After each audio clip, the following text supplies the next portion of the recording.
Hello, my name is Amy Robinson. The article that we read on values and social justice in counseling was very informative, but I do not necessarily agree with everything the article stated. For instance, they talked about the golden rule of doing unto others as we wish them to do unto us. They feel like this needed to be changed to do unto others as they would have counselors do unto them.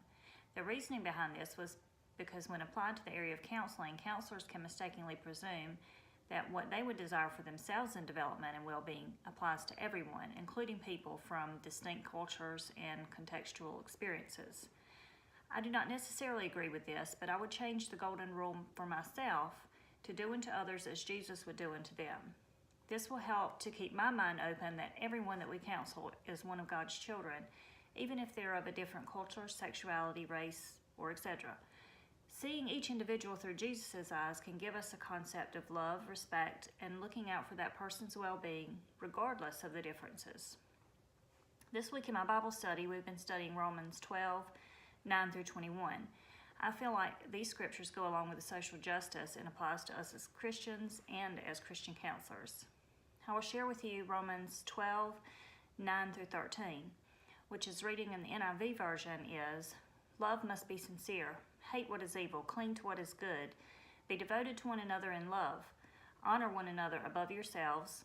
Never be lacking in zeal, but keep your spiritual fervor, serving the Lord. Be joyful in hope, patient in affliction, faithful in prayer. Share with the Lord's people who are in need and practice hospitality." 12:16 says to live in harmony with one another. Do not be proud, but be willing to associate with people of low position. And it ends with 21. Do not be overcome by evil, but overcome evil with good.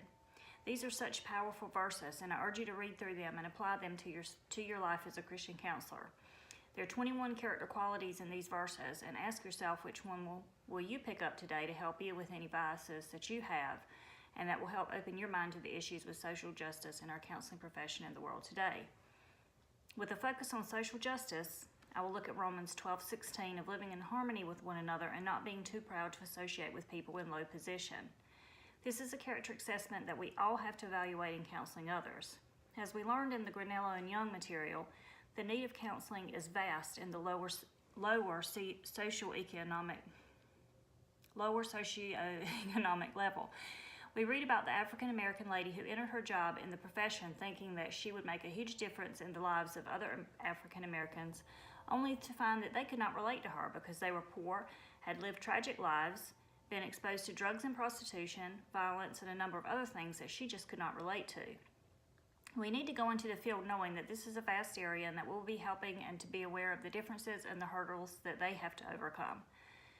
Ways that I can give back to help with social justice is getting involved with the community.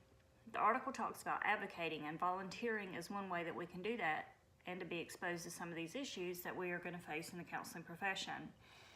I finished training as a guardian ad litem, and I now volunteer in my county helping children who are in neglectful and abusive situations. In the case that I'm currently working on, I see 5 children ranging in ages from 1 to 8 that have been exposed to domestic violence, violence amongst one another, alcohol dependence of the parents, sexual abuse, and so much more. My position of helping families face these issues and help them find resources, counseling, and whatever else that it takes to keep these children safe, but help towards getting families back together is a step towards social justice. It is rewarding volunteer work, and it helps to prepare me for my future counseling profession. Thank you for listening. Have a good day.